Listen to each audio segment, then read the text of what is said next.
देखो बीएससी में टॉप करने का सपना सबका होता है। अगर आपको बीएससी में टॉप करना है, 85% मार्क्स लाने हैं, तो सही गाइडलाइन का होना बहुत ज़रूरी है। चलिए आज हम देख लेते हैं बीएससी फर्स्ट सेमेस्टर फिजिक्स के वो सारे के सारे मोस्ट इंपॉर्टेंट क्वेश्चन जो इस साल आपके एग्जाम पेपर में आने वाले हैं। तो कोई भी क्वेश्चन मिस मत करना, पर क्वेश्चन को ये मानकर याद करना, समझना जैसे यही क्वेश्चन इस साल आपके एग्जाम पेपर में फंसेंगे।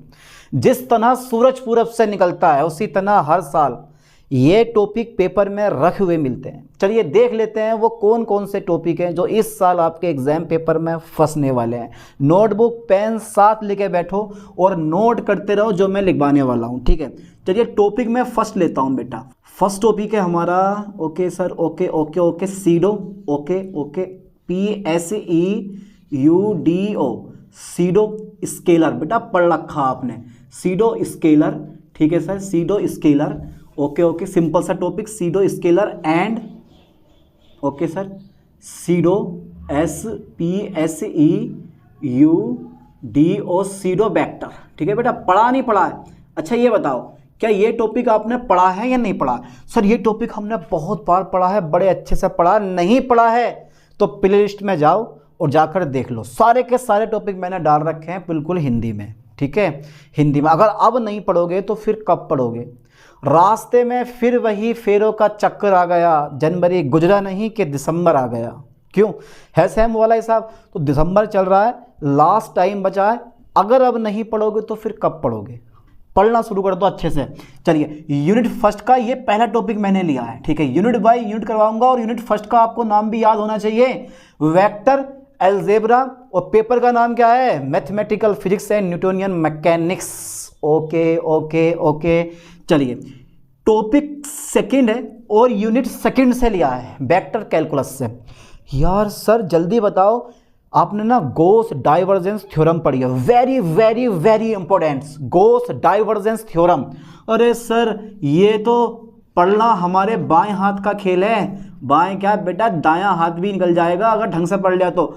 गॉस डाइवर्जेंस, ठीक है, डाइवर्जेंस, गॉस डाइवर्जेंस थ्योरम, सही है सर, थ्योरम, ठीक है, गॉस डाइवर्जेंस थ्योरम सर पढ़ लेंगे। दूसरा topic Gauss divergence theorem, unit 4 के कुल 4 टॉपिक लिए हैं, क्योंकि यूनिट सेकंड के मैंने कुल 4 टॉपिक लिए हैं और यूनिट सेकंड से एक लॉन्ग क्वेश्चन पक्का फंसने वाला है।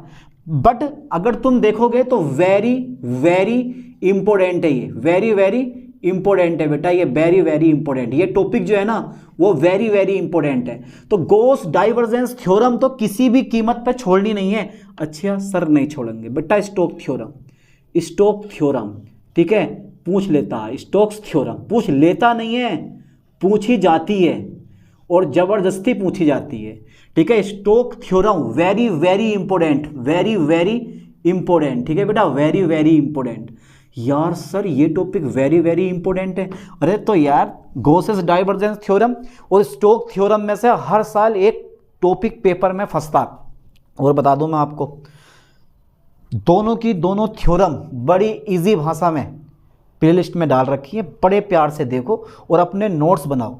जितने ज़्यादा नोट्स बनाओगे ना इतना आपको फ़ायदा मिलेगा आने वाले टाइम में भी और अब भी, ठीक है। चलिए अच्छा एक टॉपिक और मैंने लिया है बेटा, एक टॉपिक मैंने और लिया है, वो है ग्रीन थ्योरम। यार कम पूछी जाती है, GREEN, ग्रीन्स थ्योरम। यार ये थोड़ी सी पूछ लेता है पर ना के बराबर पूछता है। ये दोनों क्वेश्चन बहुत मोस्ट है, ठीक है, ग्रीन थ्योरम, ठीक है बेटा। तो ये छोड़ देते हैं, कोई दिक्कत ना, मोस्ट नहीं है।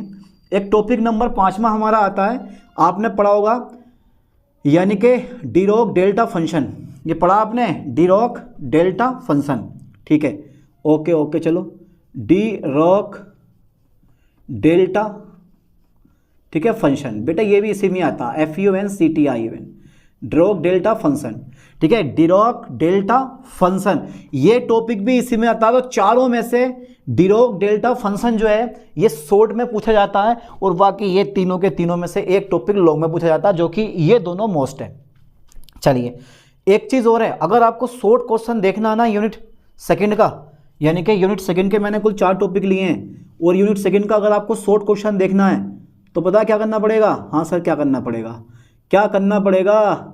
यूनिट सेकंड के, ठीक है, 4 टॉपिक लिए हैं। अब यूनिट सेकंड के देखो, आपने एक पढ़ा होगा वेक्टर इंटीग्रेशन, वेक्टर डिफरेंशिएशन पढ़ा है, यानी कि सदिश का समाकलन को समझाइए और सदिश के अपकलन को समझाइए। शॉर्ट क्वेश्चन एक बन जाता है, वैसे तो कंफर्म यही आएंगे, लेकिन शॉर्ट क्वेश्चन भी तो पूछ सकता है ना यार, तो शॉर्ट क्वेश्चन पूछ सकता है तो वो अलग से प्रिपेयर करो, याद करो कि वेक्टर अपकलन और वेक्टर समाकलन क्या होते हैं, पक्का कवर कर लोगे।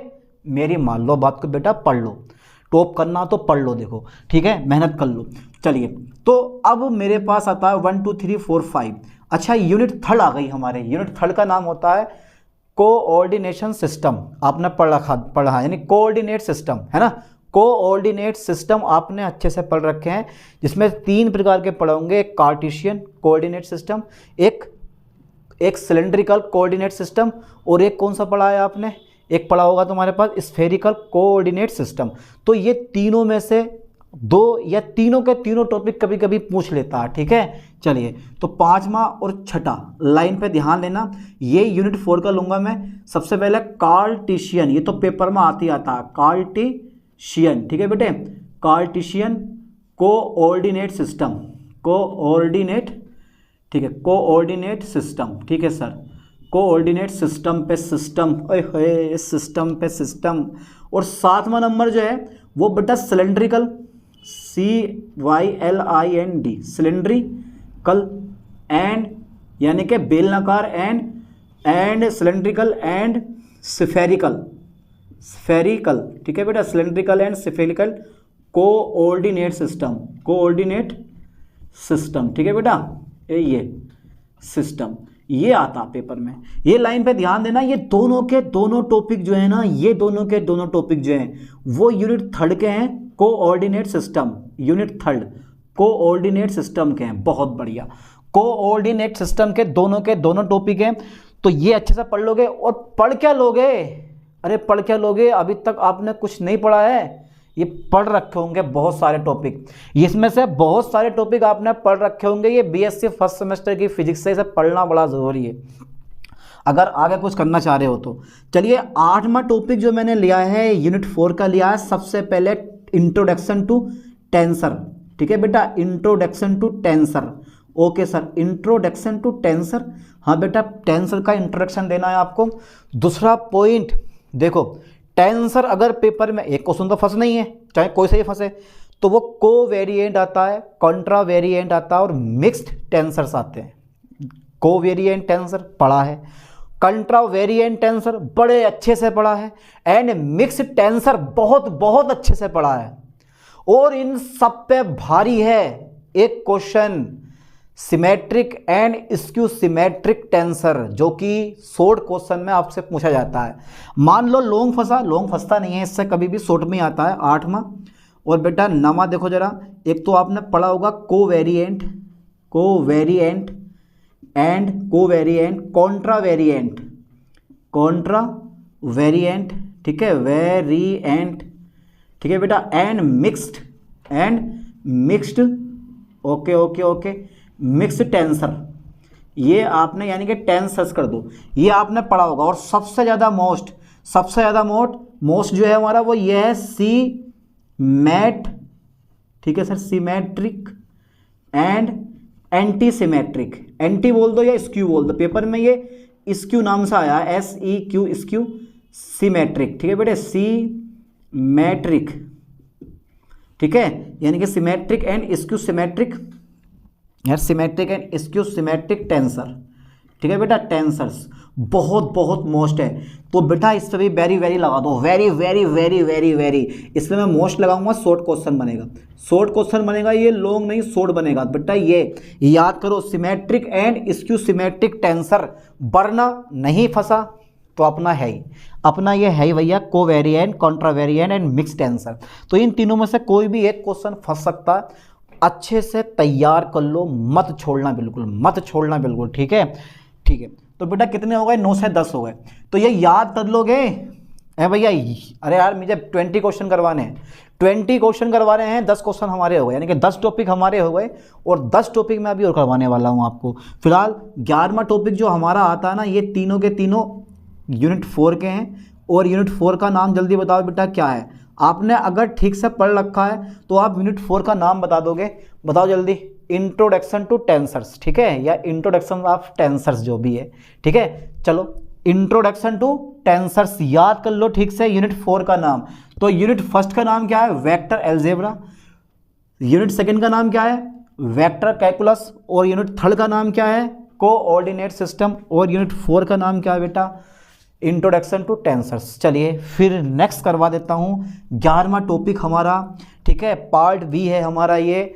और यूनिट का नाम है 5, यानी कि डायनामिक्स ऑफ, यानी कि डायनामिक्स, ठीक है, dynamics of A system of particles. याद करो क्या है यूनिट 5 का नाम, dynamic system of A, dynamic of A system of particles, ठीक है। हो गया याद यूनिट 5 का नाम। और सबसे इंपॉर्टेंट टॉपिक रिफरेंस फ्रेम्स, यानी कि फ्रेम ऑफ रेफरेंस, ठीक है बेटा, इसको याद करो ठीक से। फ्रेम ऑफ रेफरेंस ये तो हर साल आता है, ठीक है। फ्रेम ए ऐसे कर दो, चलो इसको ये फ्रेम FRAME, ठीक है बेटा। Frame of reference REFERENC।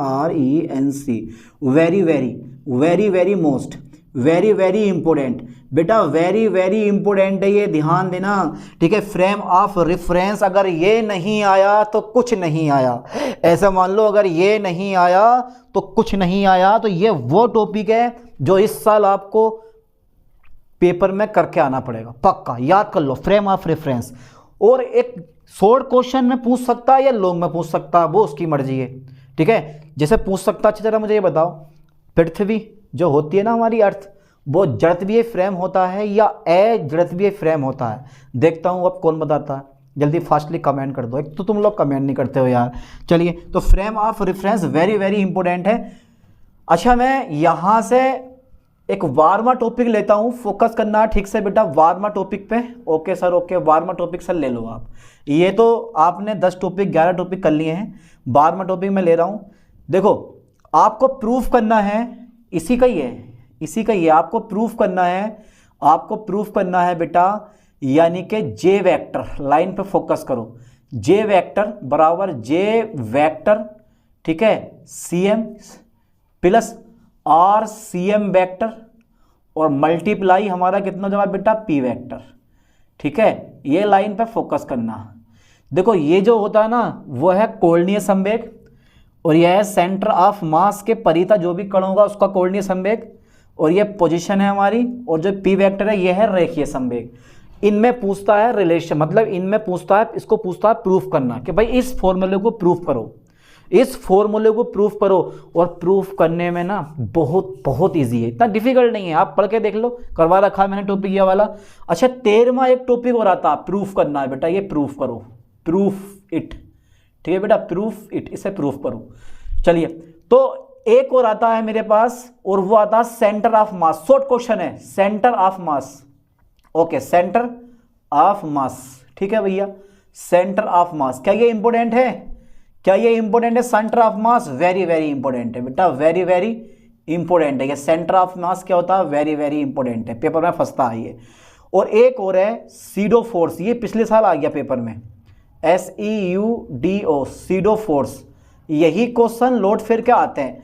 तो ये क्वेश्चन, ये 11वां, ठीक है बेटा, मैंने ऊपर कर दिया थोड़ा सा ऐसा करके ये, और एक टॉपिक, यानी कि एक टॉपिक 11वां, एक टॉपिक 12वां, 13वां और 14वां। बेटा ये जो है ना, ये हैं यूनिट 5 के, किसके हैं ये? यूनिट 5 के, ठीक है सर, यूनिट 5 के हैं, बहुत बढ़िया।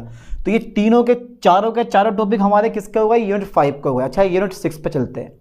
यूनिट 6 का जो सबसे मोस्ट इंपॉर्टेंट टॉपिक है, जो लॉन्ग क्वेश्चन आपसे पूछ सकता है, वो होता है वेंडिंग मोमेंट। वेंडिंग मोमेंट, जिसको हिंदी में बोला जाता है वंकन आघूर्ण।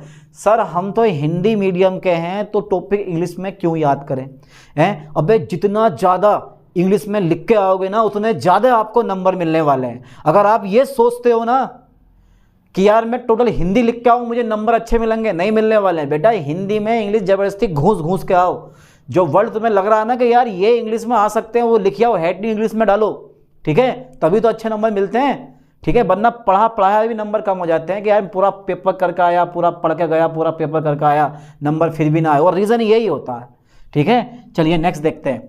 अच्छा, टॉपिक 15वां हमारा आता है यूनिट 6 से, बेटा वेंडिंग मोमेंट। ये पेपर में फंसा लेकिन आ तो जाता है, वेंडिंग मोमेंट, ठीक है भैया, bending moment and expression. Expression समझते हो आप? एक्सप्रेशन का मतलब होता है प्रूफ करना, कि वेंडिंग मोमेंट की आपको डेफिनेशन देनी है और इसको अच्छे से प्रूफ करना है, यानी कि इसका व्यंजक प्रूफ करना है, क्या फॉर्मूला होता है वेंडिंग मोमेंट का। ओके, तो 16वां यूनिट 6 के ले रहा हूं मैं। 16वां एक टॉपिक और ठीक से याद कर लो, ठीक है, एक टॉपिक और है, एक टॉपिक और है, और बेटा एक टॉपिक नहीं 2 या 3 टॉपिक बताऊंगा, अभी घबराओ मत। देखो आपने ना 16वां टॉपिक हो गया यार, टॉपिक बढ़ा दिया क्या मैंने, कोई दिक्कत नहीं है, चलिए कोई दिक्कत नहीं है। तो 16वां टॉपिक जो हमारा होगा ना, वो होगा, और होना काफ़ी नहीं होता। देखो एक खोखली साफ्ट जो होती है ना, जो खोखली साफ्ट होती है वो ठोस साफ्ट से मजबूत होती है। अब आपको सुनने में बड़ा अजीब लग रहा होगा, सर खोखली साफ्ट जो है वो एक ठोस साफ्ट से कैसे मजबूत हो सकती है? बेटा खोखली साफ्ट ज़्यादा पावर ट्रांसफ़र करती है और ठोस साफ्ट जो होती है वो कम पावर ट्रांसफ़र करती है। तो मैं यहाँ कर दूंगा compare between hollow shaft and solid shaft, ठीक है। ये पेपर में पूछा जाता है, ध्यान देना, इसको याद कर लो, शॉर्ट क्वेश्चन में 100% पूछा जाएगा कि खोखली साफ्ट जो होती है वो ठोस साफ्ट की अपेक्षा अधिक मजबूत होती है, ठीक है, या अधिक शक्ति ट्रांसफ़र करती है। चलो ये अब तुम सोच रहोगे सर उल्टा कि सर एक पढ़वा के देखो खोखली साफ्ट और एक पढ़वा के देखो सॉलिड साफ्ट, और देखोगे चोट किसे ज़्यादा लगेगी। अबे पावर ट्रांसफ़र करना, मजबूती, ठीक है। देखो आपने बहुत से एग्जाम्पल होते हैं, जैसे आप कभी धान जो है ना, धान कुड़वाने गए होंगे या, ठीक है, तो वहाँ पर जो पुली जिस पे चलती है ना, यानी कि जो पुली होती है जिस पे बैल चलती है, वो ध्यान देना छोटे छोटे साइड में छिद्र होते हैं इस टाइप से। ये है हमारा ये, तो ये यहाँ बीच में वो फंसा हुआ होता है, बाकी यहाँ पे क्या होंगे, छेद होते हैं। अब वो क्यों करते हैं? क्योंकि पावर ज़्यादा ट्रांसफ़र हो, समझ में आया बात? हर चीज़ में ये मिलेंगे तुम्हें छेद, वजन कम करने के लिए और पावर को ज़्यादा ट्रांसफ़र करने के लिए, ठीक है। चलो हटा देते हैं इसको, छोड़ो। तो 16वां जो टॉपिक है हमारा वो होता है कंपेयर वेडविन। ओके सर, कंपेयर, ठीक है सर, कंपेयर वेटविन होलो साफ्ट, होलो भैया होलो साफ्ट, ठीक है, एंड सॉलिड साफ्ट, एंड बेटा सॉलिड साफ्ट, ठीक है, एंड सॉलिड साफ्ट। चलिए हो गया। अच्छा एक चीज़ और है, 15वां 16वां 17वां, बेटा सॉलिड साफ्ट तो हो गई। एक चीज़ मैं आपको और बता रहा हूँ कि गार्डर का आकार जो होता है ना वो आई शेप में क्यों होता है, जल्दी बताओ। जो जितने भी गार्डर होते हैं ना उनका आकार आई शेप में होता है। गार्डर मतलब जब छत डाली जाती है, लिंटर डाला जाता है, तो जिन पे लिंटर टिकता है लोहे के जो होते हैं, या आप ट्रेन की पटरी को देखोगे तो वो भी आई शेप की होती है। जितने भी गार्डर होते हैं वो आई शेप के क्यों होते हैं, रीज़न बताना है आपको। तो आई शेप गार्डर ये पेपर में फंसता है, यानी कि रेल की पटरियाँ या गार्डर जो होते हैं वो आई शेप क्यों होते हैं, ये क्वेश्चन पूछा जाता है शॉर्ट में आपके। आई शेप गार्डर, ठीक है बेटा, आई शेप गार्डर, ठीक है बेटा, आई शेप गार्डर, चलो लो गार्डर, ठीक है बेटा, आई शेप गार्डर। तो ये तीनों के तीनों जो टॉपिक लिए है ना मैंने, वो हमारे किसके, क्वेश्चन बोल दो टॉपिक बोल दो, कोई दिक्कत ना है यार, ठीक है। कभी सोचोगे यार सर कभी टॉपिक बोल रहे हैं कभी क्वेश्चन बोल रहे हैं, आगे तो यही ना। तो ये 6 का हो गया, यूनिट 6 का हो गया, यानी कि यूनिट 6 का नाम है dynamics of a rigid body. अच्छा यूनिट 7 की बात कर लेते हैं, motion of planet and satellites. तो motion of planet and satellites unit 7 का नाम है, और सबसे मोस्ट इंपोर्टेंट टॉपिक है, सबसे मोस्ट इंपोर्टेंट टॉपिक जो लॉन्ग क्वेश्चन में आपसे पूछा जाता है, केपलर्स लॉ, ठीक है। ये दोनों वेरी इंपॉर्टेंट है, शॉर्ट क्वेश्चन में वेरी वेरी इंपॉर्टेंट है। इन्हें कोई रोक ही नहीं सकता यार, इनको कोई रोक ही नहीं सकता, कोई नहीं रोक सकता सर, मैं भी नहीं रोक सकता, आप भी नहीं रोक सकते। अच्छा 17वां देखते हैं, 18वां देख लेते हैं। 18वां एक टॉपिक मैं और ले लेता हूँ, चलो, ए मोमेंट ऑफ इनर्शिया। चलो मैं इसमें लूँगा, केपलर्स लॉ में लूँगा, केपलर्स लॉ में, ठीक है। 18वां टॉपिक यूनिट 7 का लूँगा मैं, केपलर्स लॉ। बेटा प्रूफ करना आता, Kepler's law and proof, Kepler's law and proof भी करना है। अच्छा एक 19वां टॉपिक मैं और लेता हूँ। 19वां टॉपिक में केपलर्स लॉ अच्छे से पढ़ लो, प्रूफ भी करना होता है। एक टॉपिक मैं और ले रहा हूँ केपलर्स में मैं एक रिड्यूस्ड मास। बेटा पढ़ा ये, रिड्यूस्ड मास जो होता है वो होता है समानीत द्रव्यमान या कम हुआ द्रव्यमान। तो short question is a very very important. Short question ये वाला, ये तो हमारा लॉन्ग क्वेश्चन है, लेकिन शॉर्ट क्वेश्चन ये वाला very very important, very very important. बेटा अच्छे से तैयार करो, वेरी वेरी इंपॉर्टेंट। तो ये दोनों के दोनों टॉपिक जो मैंने लिए हैं ना, हाँ एक और पढ़ लो चलो, 18, 19, 20। यार क्वेश्चन तो ज़्यादा बैठ रहे हैं, कोई दिक्कत ना, चलो कुछ ना हो रहा। एक क्वेश्चन और पढ़ लो, 20वां क्वेश्चन हमारा लिख लो, रिड्यूस्ड मास, वेरी वेरी इंपॉर्टेंट। 20वां टॉपिक है हमारा, ध्यान देना, ये सब आपके काम की चीज़ है, ये आपके काम की चीज़ है। मोमेंट ऑफ इनर्शिया, जड़त्व अघूर्ण, मोमेंट ऑफ इनर्शिया, ठीक है, end moment of inertia end moment of inertia and, यानी कि theorem of perpendicular and theorem of parallel axis, ठीक है, यानी कि समांतर अक्षों की प्रेय में और लंबवत अक्षों की प्रेय में दोनों लिखनी है और प्रूफ करनी है। ये पूरा पूछता है मोमेंट ऑफ इनर्शिया एंड यानी कि and theorem THEOREM theorem of, ठीक है बेटा, पैरेलल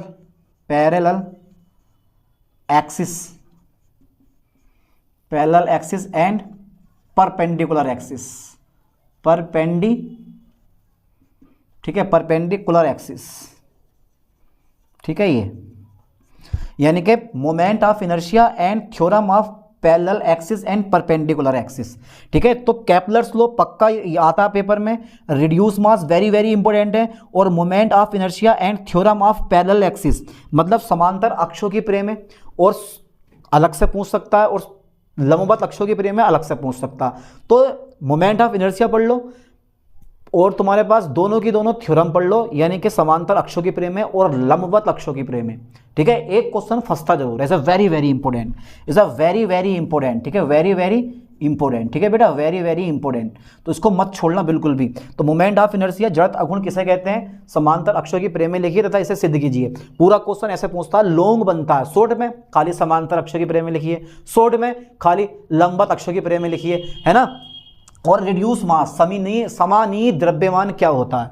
चलिए यार 2 या 3 टॉपिक और रह गए हैं, उसके बाद मैं खत्म करता हूँ। ये तीनों के तीनों टॉपिक जो है ना, ये तीनों के तीनों टॉपिक है भाई। ये टॉपिक जो है ना, ये मैंने इसमें लिख दिया, पर ये होता यूनिट 4 का है और यूनिट 5 का है, dynamic of A system of particles, ठीक है, यूनिट 4 का है ये, ठीक है। और यूनिट 5 का टॉपिक है ये वाला हमारा, ओके, यानी कि इस वाले का यूनिट 5 का है ये वाला टॉपिक। तो मैंने इस पर यूनिट 7 में लिख दिया, कोई दिक्कत नहीं है, यूनिट आ गया हमारा 7, ठीक है।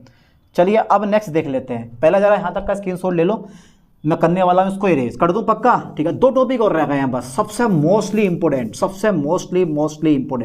2 टॉपिक और रह गए हैं भाई, मोस्टली इंपॉर्टेंट, ठीक है। चलिए अब वो 2 टॉपिक कौन कौन से हैं, स्क्रीनशॉट ले लो भैया, मोस्ट टॉपिक हैं सब, ठीक है। अब वो 2 टॉपिक कौन कौन से हैं वो और देख लेते हैं।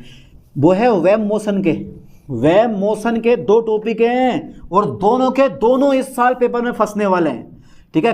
टॉपिक नंबर 21, एक पढ़ो आप फेस वेलोसिटी, यानी कि फेस वेलोसिटी एंड, ठीक है, face velocity, okay sir, okay. एक तो पढ़ो आप फेस वेलोसिटी, कला वेग बोलते हैं इसको हम, फेस वेलोसिटी, ठीक है। एंड एक तो फेस वेलोसिटी हो गई और एक हो गई ग्रुप वेलोसिटी, दोनों में relation, group velocity, okay sir, okay. वेलो मत भैया इससे, एक तो फेस वेलोसिटी एंड एक group velocity, very very important है, वेरी वेरी इंपॉर्टेंट, ठीक है बेटा, वेरी वेरी इंपॉर्टेंट। जिन पे लगाया है ना, पेपर उठा के देख लेना, कि सारे के सारे क्वेश्चन यही मिलने वाले हैं जिन पे एक बार बोल दिया कि ये वेरी इंपॉर्टेंट है। ओके, अच्छा 22वां एक टॉपिक और मैं लिख दे रहा हूं, phase velocity and group velocity और इनमें संबंध।